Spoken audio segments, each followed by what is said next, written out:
हमारा जो चैप्टर है उसका नाम है government budget and the economy. Government budget and the economy. तो गवर्नमेंट बजट के अंदर हम बेसिकली दो चीज़ें लेते हैं, एक्सपेंडिचर एंड रिसिप्ट्स। गवर्नमेंट को कहाँ कहाँ से पैसा आता है और पैसा कहाँ कहाँ जाता है। जो पैसा जाता है वो एक्सपेंडिचर हो जाता है और जहाँ से पैसा आता है वो रिसिप्ट्स हो जाता है।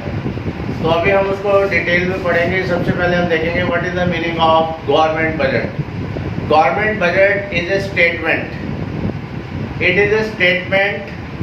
ये एक स्टेटमेंट होता है which is the estimate of government expenditure and government receipts. ये गवर्नमेंट एक्सपेंडिचर का और गवर्नमेंट जो रिसिप्ट्स होती हैं, जो गवर्नमेंट को रिवेन्यूज आता है, उसकी एक एस्टिमेट स्टेटमेंट होती है। एक्चुअल नहीं होती है, एस्टिमेट स्टेटमेंट होती है, जो कि टाइम पीरियड होता है फ्रॉम अप्रैल 1 से लेकर 31 मार्च तक। For example 2019 April 1 to 31 March 2020, that is called financial year. तो government budget is a statement of estimate government expenditure and government receives during a time period which runs from 1 April to 31 March. अब इसके government budget जो होता है, इसके features क्या होते हैं। गवर्नमेंट बजट के जो फीचर्स होते हैं, सबसे पहली बात तो यही है कि ये जो एस्टिमेट बेस पे बनता है, एक्चुअल बेस पे नहीं बनता। दूसरी बात यह है कि ये एनुअली बनता है। तो फर्स्ट फीचर और सेकंड फीचर आपको समझ में आ गया होगा। तो अब थोड़ा सा आगे चलते हैं। Meaning of budget. Budget is a statement of the estimate of government receipts and government expenditure during the period of financial year. तो फाइनेंशियल ईयर अभी मैंने आपको बताया 1 अप्रैल से शुरू होता है, 31 मार्च में फिनिश होता है, which runs from April 1 to March 31st. Features of budget. Government budget के फीचर्स क्या हैं? Number 1, it is an estimate not on actual statement. ये एस्टिमेट है, एक्चुअल स्टेटमेंट नहीं है। It is prepared annually. It is a constitutional requirement to present budget before parliament. Parliament के सामने आपको ये बजट रखना पड़ता है, जो कि एनुअली होता है। और फोर्थ फीचर है revenue and expenditure are planned according to the government budget. तो गवर्नमेंट बजट कैसे रखना है, उसी के अकॉर्डिंग आपके एक्सपेंडिचर और रिसिप्ट का हिसाब किताब रखा जाता है। इसको हम गवर्नमेंट बजट कहते हैं। Okay student.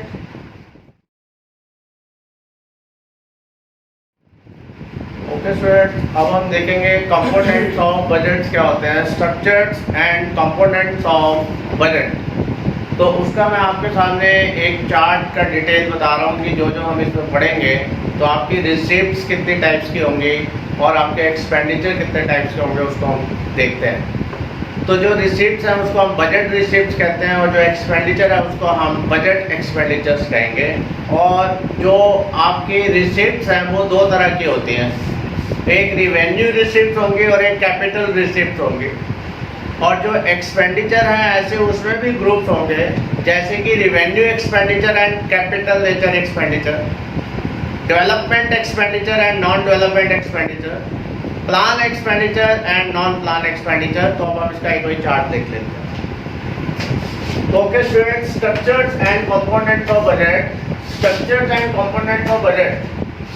Budget receipts and budget expenditures. Budget receipts are two types.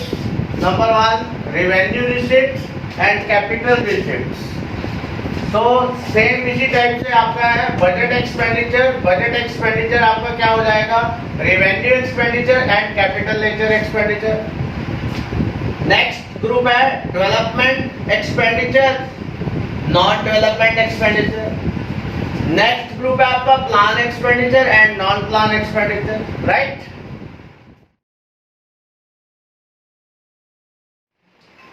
Okay students, अब हम यहाँ पे कंपोनेंट देखते हैं। तो कंपोनेंट भी सेम वही चार्ट को जो मैंने आपको अभी बना के दिया था, तो उसी टाइप से हम उसको कंपोनेंट्स में आगे लेके चल रहे हैं।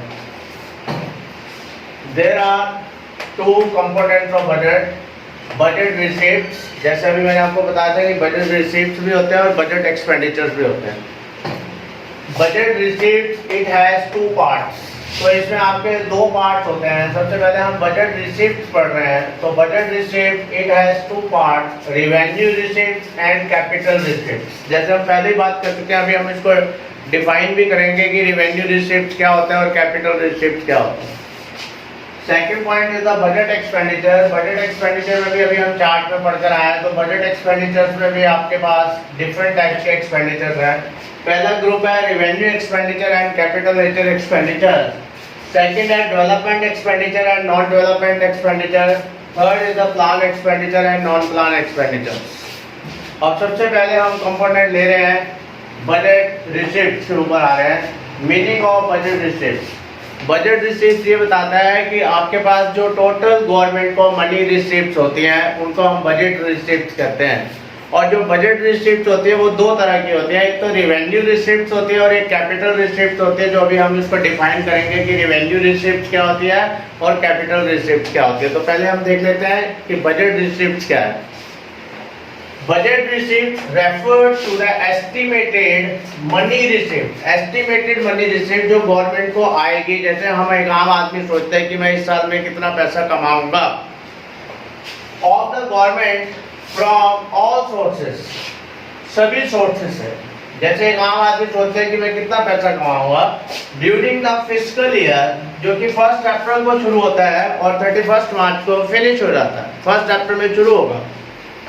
It consists of revenue receipts and capital receipts. Revenue receipts और capital receipts के अंदर दो आती हैं। अब हम revenue receipts और capital receipts को समझेंगे। ओके स्टूडेंट, कि revenue receipt। ओके स्टूडेंट्स, अब हम करेंगे revenue receipts क्या होते हैं। तो गवर्नमेंट के एक revenue receipts होते हैं। तो revenue receipts are those receipts which do not affect the assets and liability status of the government। जो गवर्नमेंट की एसेट्स में भी कोई फर्क नहीं डालता है और गवर्नमेंट की लाइबिलिटीज को भी कोई इफेक्ट नहीं करता है, उसको हम रिवेन्यू रिसिप्ट कहते हैं। रिवेन्यू रिसिप्ट जो होते हैं ये दो तरह की हो सकती हैं। एक तो आपकी टैक्स रिवेन्यू रिसिप्ट हो सकते हैं जो टैक्स से इनकम आती है, और एक हो सकती है non tax revenue receipt. Tax revenue receipt जो होता है वो उसमें आपका हो सकता है direct tax and indirect tax. Direct tax हो जाता है जैसे आपका इनकम टैक्स हो गया, और इनडायरेक्ट टैक्स आपका हो गया जैसे कि GST, goods and services tax. तो गवर्नमेंट को दो तरह की रिवेन्यू रिसिप्ट हो सकते हैं, एक तो टैक्स रिवेन्यू रिसिप्ट और एक नॉन टैक्स रिवेन्यू रिसिप्ट, जिसको अभी हम डिटेल में आगे कर रहे हैं। सबसे पहली बात है revenue receipt. Revenue receipt are those estimated receipts of the government during the fiscal year which do not affect the asset, which do not affect the asset। ना तो एसेट को कम ज्यादा करता है और लायबिलिटी स्टेटस, ना लायबिलिटीज को ज्यादा कम करता है of the government. Revenue receipt हम इसको कह सकते हैं, revenue receipt do not create a liabilities. और जो रिवेन्यू रिसीप्ट होता है वो कोई आपकी लायबिलिटी क्रिएट नहीं करता है, और revenue receipt do not lead to reduction in the assets of the government। और गवर्नमेंट के एसेट्स में भी कोई कम नहीं करता है, क्योंकि गवर्नमेंट को इनकम आती रहती है फीस से, फाइन से, पेनल्टी से। ये गवर्नमेंट की इनकम है, फीस, फाइन, पेनल्टी, तो उससे कोई एसेट्स कम नहीं हो रही है। टाइप्स ऑफ रिवेन्यू रिसिप्ट, जैसे हम बात कर ही रहे हैं income tax revenue receipt and non tax revenue receipt. जैसे मैंने आपको बताया कि जो गवर्नमेंट को टैक्स से इनकम आती है, और नॉन टैक्स रिवेन्यू रिसिप्ट होती है जो टैक्स के अलावा इनकम आती है, जैसे कि फीस को कलेक्ट किया जा रहा है, फाइन्स को कलेक्ट किया जा रहा है, पेनल्टी लगाई जा रही है, तो वो आपका जो है वो आपका नॉन टैक्स रिवेन्यू रिसिप्ट है। Tax revenue receipts, tax revenue receipts receipt from all types of direct and indirect tax, जो कि आपको डायरेक्ट और इनडायरेक्ट टैक्स से आता है। डायरेक्ट टैक्स वो होते हैं जो इनकम टैक्स होता है, और इनडायरेक्ट टैक्स होता है जो गुड्स एंड सर्विसेज टैक्स होते हैं, जो आप गुड्स पे टैक्स देते हैं, सर्विसेज पे टैक्स देते हैं। अभी हम इनको भी डिटेल में आगे डिस्कस करेंगे। For example income tax, corporation tax, जो कंपनीज की इनकम पे टैक्स लगता है उसको कॉर्पोरेशन टैक्स कहते हैं। जीएसटी मतलब goods and services tax, right student.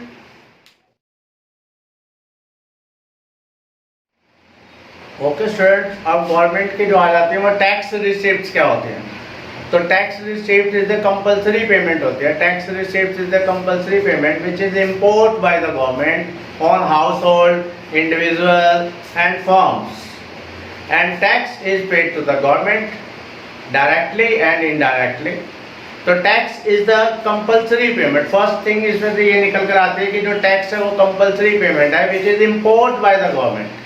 और इसमें से जो पैसा कलेक्ट होता है गवर्नमेंट को वो पब्लिक के वेलफेयर के लिए ही खर्च कर दिया जाता है. गवर्नमेंट पब्लिक के लिए पार्क बनवा रही है, उनको पेंशन दे रही है, ओल्ड एज पेंशन दे रही है, तो गवर्नमेंट पब्लिक वेलफेयर के लिए खर्च कर देती है. लाइटिंग करवा रही है, स्ट्रीट लाइटिंग करवा रही है, सीवर का अरेंजमेंट करके दे रही है, वो गलियां बनवा के दे रही है, स्ट्रीट बनवा के दे रही है, तो वो पब्लिक के वेलफेयर के लिए ही खर्च कर दिया जाता है.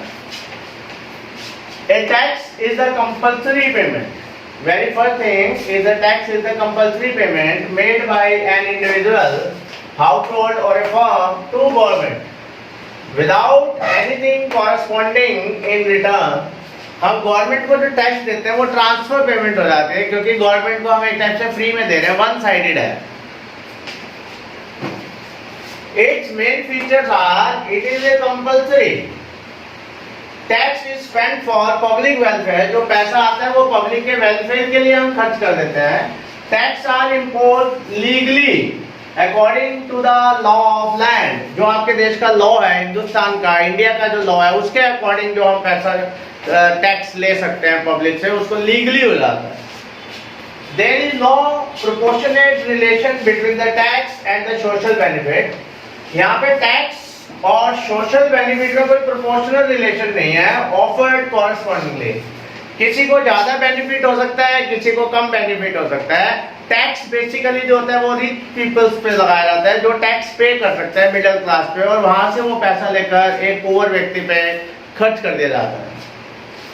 टाइप्स ऑफ टैक्सेस कितने हैं? नंबर 1 है progressive tax, number 2 regressive tax, number 3 direct tax, and number 4 is the indirect tax. Okay friends?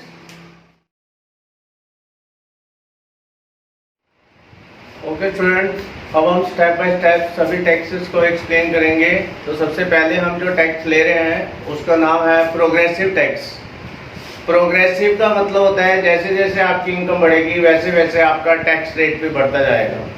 Means when income increases then tax rate also increases. In India, is the income tax is the examples of progressive tax.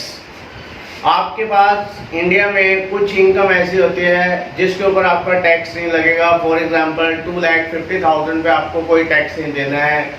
लेकिन 2,50,000 से जैसे जैसे आपकी income ऊपर जाती जाएगी उसके हिसाब से आपका स्लैब बनता जाएगा, SLAB स्लैब. तो उस हिसाब से आपको टैक्स रेट भी बढ़ता जाएगा. फॉर एग्जाम्पल हम लेट कर लेते हैं कि 2,50,000 तक आपको कोई टैक्स नहीं देना है. उसके बाद 2,50,000 से आपकी इनकम जितनी ऊपर जाती जाएगी उसके ऊपर टैक्स का रेट भी बढ़ता जाएगा, 10%, 15%, 20%, 30%. तो जो इसमें इनकम टैक्स है वो आपका प्रोग्रेसिव टैक्स के अंदर आता है. दूसरा होता है रिग्रेसिव टैक्स. रिग्रेसिव टैक्स जो होता है उसमें जैसे जैसे आपकी इनकम बढ़ती जाएगी तो आप ये समझिए कि टैक्स का रेट डिक्रीज होता जाएगा. इसमें जो रेट हम मान लेते हैं कि 10% किसी पर्सन को टैक्स देना है. तो अब हम इन पॉइंट्स को देखते हैं. तो सबसे पहला पॉइंट है it implies that the rate of tax increases. The rate of tax increases with increase in income. Example, income tax in India is progressive in nature. India के अंदर जो आपका प्रोग्रेसिव टैक्स है उसका एग्जाम्पल है income tax.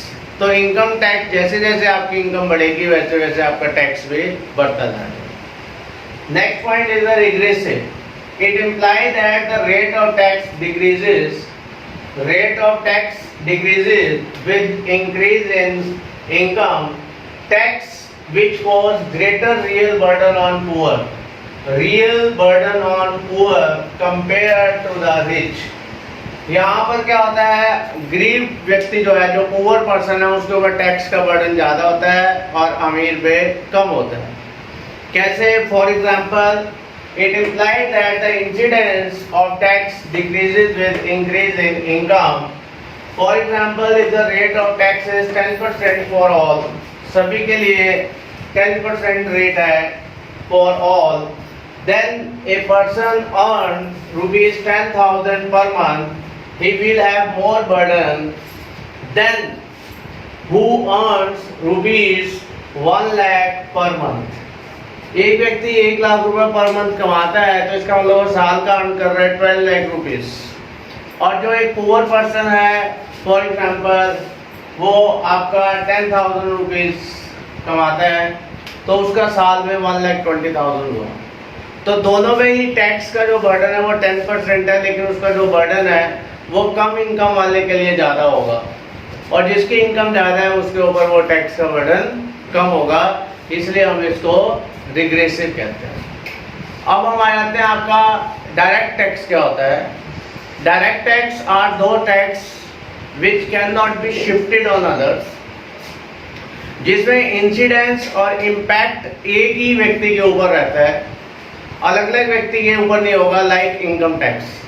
तो direct tax के अंदर जो बर्डन होता है और इम्पैक्ट होता है और जो इंसिडेंस होता है वो एक ही व्यक्ति के ऊपर होता है। तो direct taxes can not be shifted on others. For example income tax, अगर एक्स पे इनकम टैक्स लगेगा तो वो एक्स को ही पे करना है, और अगर एक्स की वेल्थ पे टैक्स लगेगा तो वो एक्स को ही टैक्स देना है, किसी दूसरे व्यक्ति को नहीं देना है। तो डायरेक्ट टैक्स के बारे में हम देख लेते हैं। These are those tax whose final burden fall on that person who makes the payment to government. जो फाइनल पेमेंट गवर्नमेंट को करता है। Here the incidence and impact of the tax lie on the same person. तो यहाँ पे एक ही व्यक्ति पे रहेगा। अगर आपकी फादर की इनकम पे टैक्स लगा है तो आपकी फादर की इनकम पे जो टैक्स लगा है वो आपके फादर को ही पे करना है। इसी टाइप से वेल्थ टैक्स है, अगर आपकी वेल्थ पे टैक्स लग रहा है तो वो भी आपके फादर को ही पे करना है, किसी और को पे नहीं करना।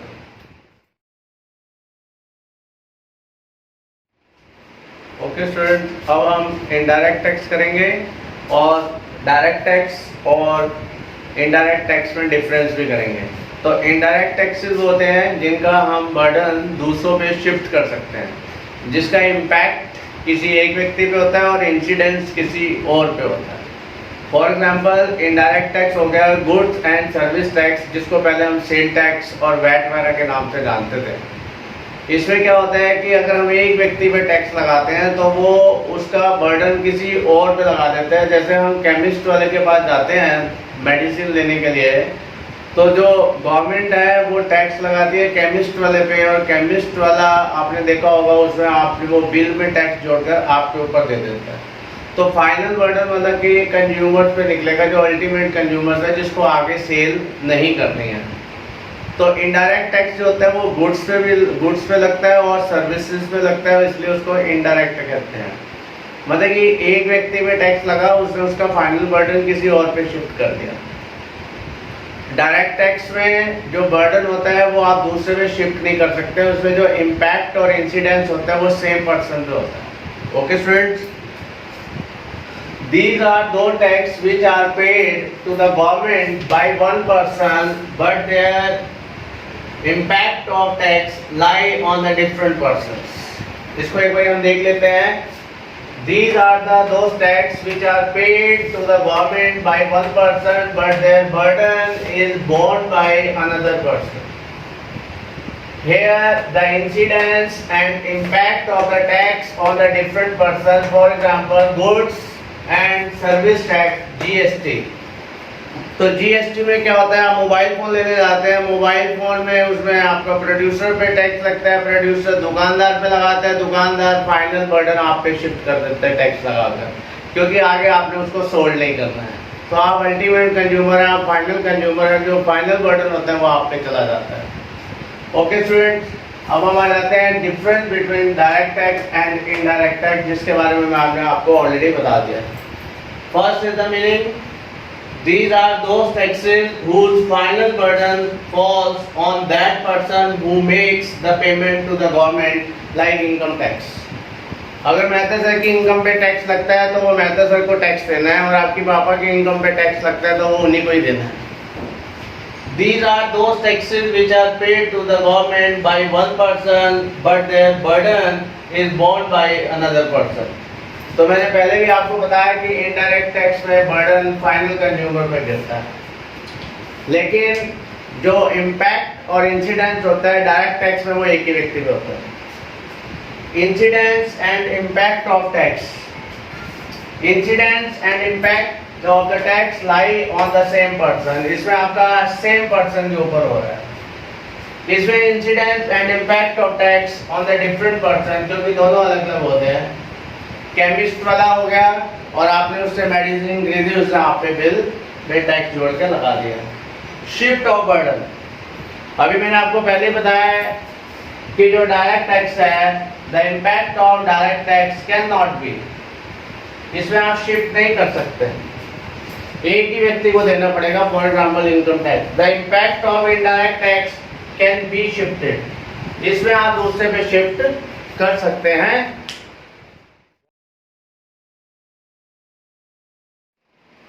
ओके स्टूडेंट्स, नेक्स्ट डिफरेंस है nature.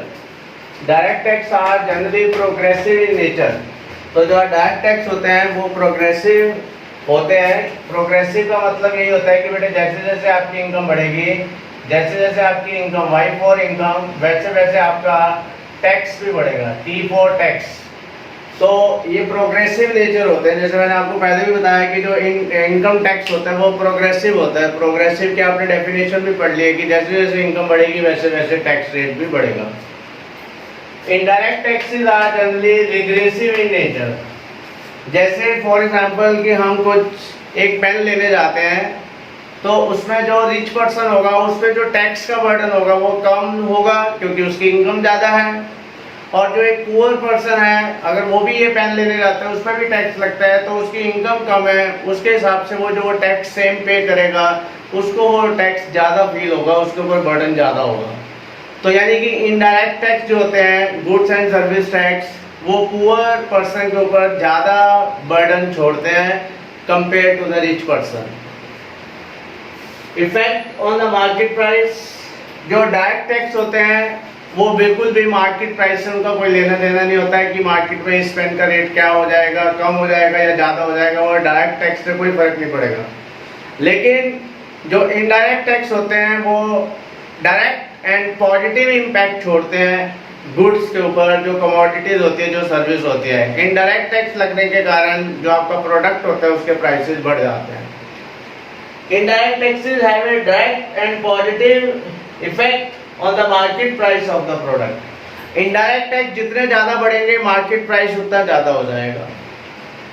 For example, income tax, wealth tax, corporation tax and others.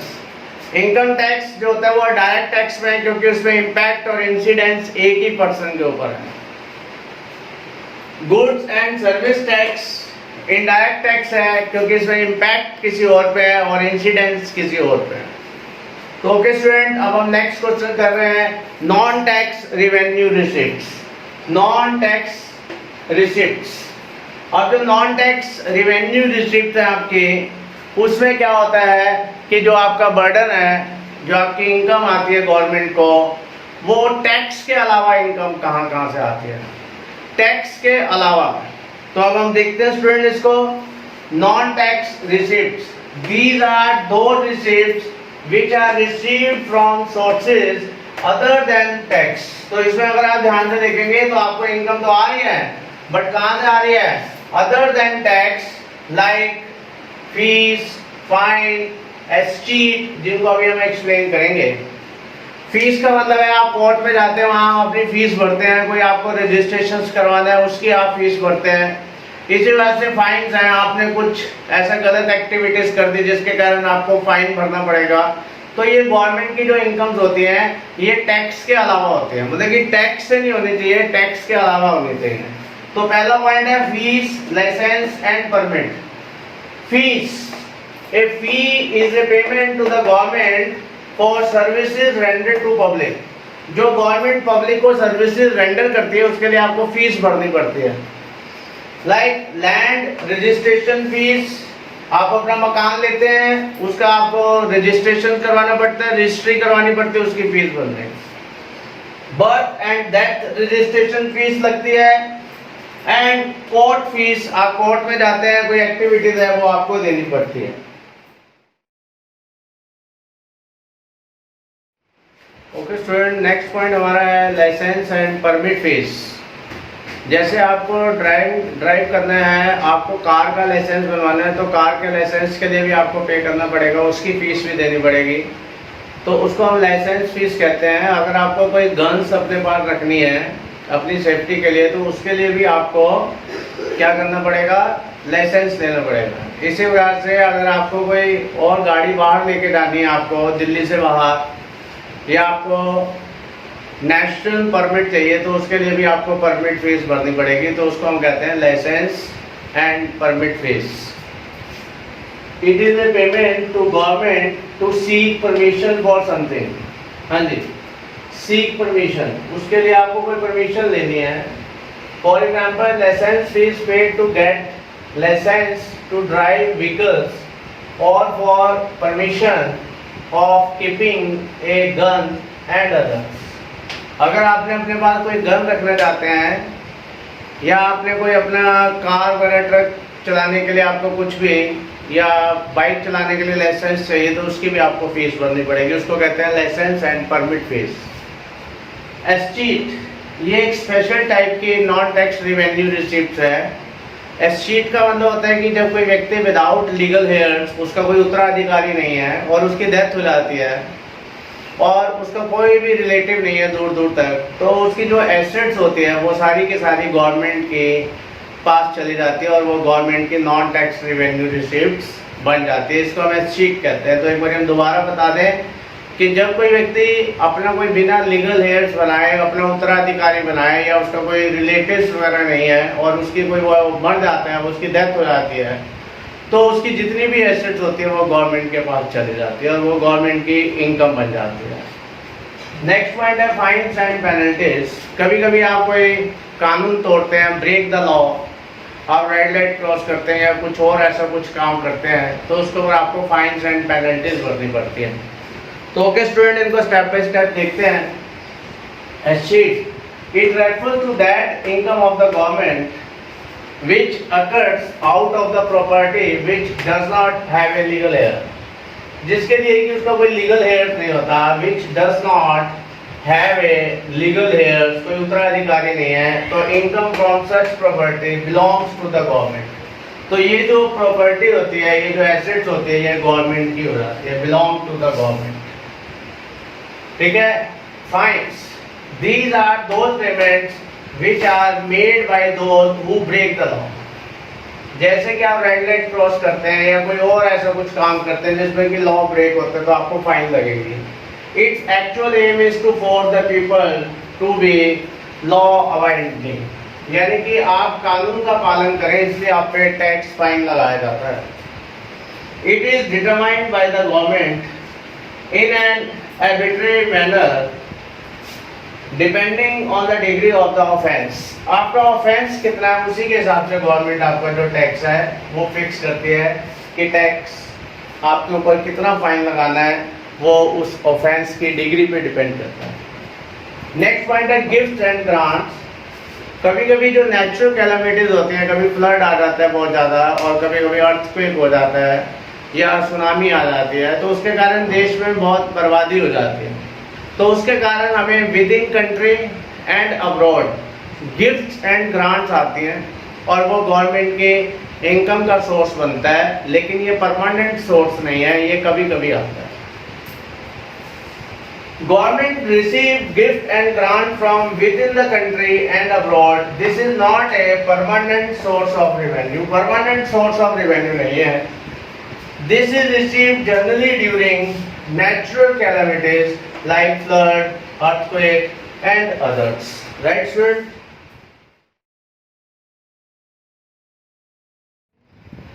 Okay student, हमारा नेक्स्ट पॉइंट है स्पेशल असेसमेंट।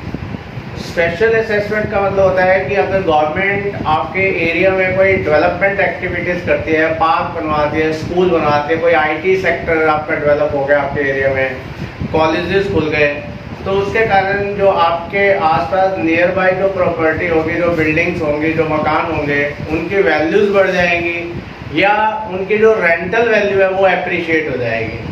तो इस केस में गवर्नमेंट क्या करती है, जो डेवलपमेंट एक्टिविटीज़ करी है तो उसका जो प्राइस है वो उन प्रॉपर्टीज से रिसीव करती है, तो उसके ऊपर वो स्पेशल असेसमेंट लगा देती है और वो वहाँ की बिल्डिंग से टेक ओवर करती है। तो इसको एक बार दोबारा देख लेते हैं। स्पेशल असेसमेंट क्या होता है कि जब आपके एरिया में गवर्नमेंट कुछ डेवलपमेंट एक्टिविटीज़ करती है तो उसके कारण आपका एरिया डेवलप हो जाता है और जो उसके नियर बाई जो प्रॉपर्टीज़ होती हैं उनकी वैल्यू अप्रिशिएट हो जाती है या उनकी रेंटल वैल्यू इंक्रीज हो जाती है। तो फिर गवर्नमेंट उनसे एक स्पेशल असेसमेंट ले लेती है, क्योंकि गवर्नमेंट ने जो डेवलपमेंट पे पैसा खर्च किया है उसको रिकवरी करती है। इसको हम कहते हैं स्पेशल असेसमेंट। नेक्स्ट पॉइंट हमारा है income from public enterprises. Income from public enterprises जो गवर्नमेंट के अपने सेक्टर्स होते हैं, जो गवर्नमेंट की अपनी फैक्ट्रीज हैं, गवर्नमेंट के जो अपने डिपार्टमेंट है लाइक इंडियन रेलवे, तो इंडियन रेलवे के थ्रू भी गवर्नमेंट को इनकम आती है, तो वो टैक्स नहीं होता है, वो अदर है, यानी कि टैक्स को छोड़कर बाकी इनकम से है। तो जो इंडियन रेलवे से इनकम आ रही है उसको हम बोलते हैं income from public sector. It is that payment which is made by the owners of those property whose market value has appreciated due to the development activities. Development activities जो government ने development activities करी है, for instance when a result of development of IT sector, और government ने मान लीजिए आपके area में आईटी सेक्टर को डेवलप करा, तो value of the neighbouring property और its rental value is appreciate, उसकी जो मार्केट वैल्यू है वो बढ़ जाएगी या उसकी रेंटल वैल्यू बढ़ जाएगी। Then a part of the development expenditure is recovered, तो ये गवर्नमेंट रिकवर करेगी from the owners of such property by way of special assessment. Next point income from public enterprises. Profit from public enterprise like Indian railway, Indian oil, Bhilai steel plant and others owned by the government constitute the income of the government। तो यहाँ से भी government को income आती है। तो अभी तक स्टूडेंट जो हम डिस्कस कर रहे थे वो हम रिवेन्यू रिसीव्ड कर रहे थे। रिवेन्यू रिसीव्ड दो तरह की होती है, एक टैक्स से आती हैं और एक विदाउट टैक्स से होती है। तो दोनों हमने कर लिए हैं। अब हमारा जो टॉपिक है वो है कैपिटल रिसिप्ट्स। अब जो कैपिटल रिसिप्ट्स होती हैं या तो वो आपकी लाइबिलिटी को क्रिएट कर देती है या आपकी एसेट्स को रिड्यूस कर देती है। या तो आपकी लाइबिलिटी को बढ़ा देंगे या आपकी एसेट्स को रिड्यूस कर देंगे। अब इसके एग्जाम्पल ये हो सकते हैं कि जब आपकी लाइबिलिटी बढ़ेगी तो इसका मतलब सरकार जो गवर्नमेंट है वो कहीं से बोरो कर रही है, बोरिंग्स कर रही है एंड अदर लाइबिलिटीज, दूसरे देशों से लोन ले रही है, तो इससे आपकी लाइबिलिटी बढ़ जाएगी और आपकी एसेट्स रिड्यूस भी हो सकती है कि जैसे गवर्नमेंट ने अदर कंट्रीज को या अपने देश में ही स्टेट गवर्नमेंट को लोन दे रखे हुए हैं, तो वो हमारी इंडियन गवर्नमेंट के डेटर्स बन जाते हैं। तो डेटर्स से जब हमारा पैसा वापस आएगा तो हमारे डेटर्स कम हो जाएंगे, इसका मतलब आपकी एसेट्स रिड्यूस हो जाएंगी। तो इसको हम कैपिटल रिसिप्ट कहते हैं। तो कैपिटल रिसिप्ट का मतलब है capital receipts are those which either create a liability, जो मैंने आपको बताया, या तो लाइबिलिटी बढ़ जाएगी for the government or lead to reductions in the assets of the government, या आपकी assets कम हो जाएंगी, right?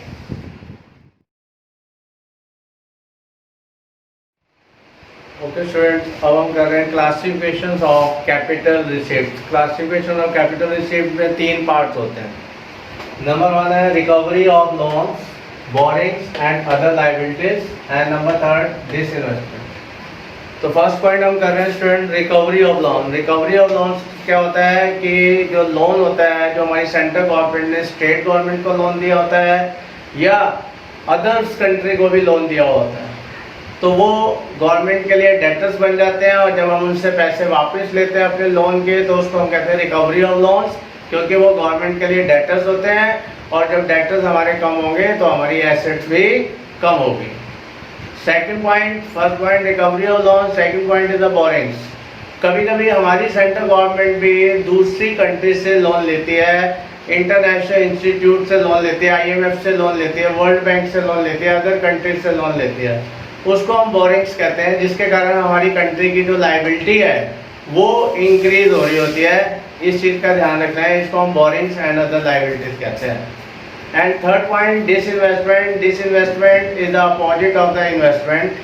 इन्वेस्टमेंट में हम पैसा लगाते हैं, डिसइन्वेस्टमेंट में हम अपने जो इन्वेस्टमेंट की होती है उसको हम सोल्ड ऑफ कर देते हैं।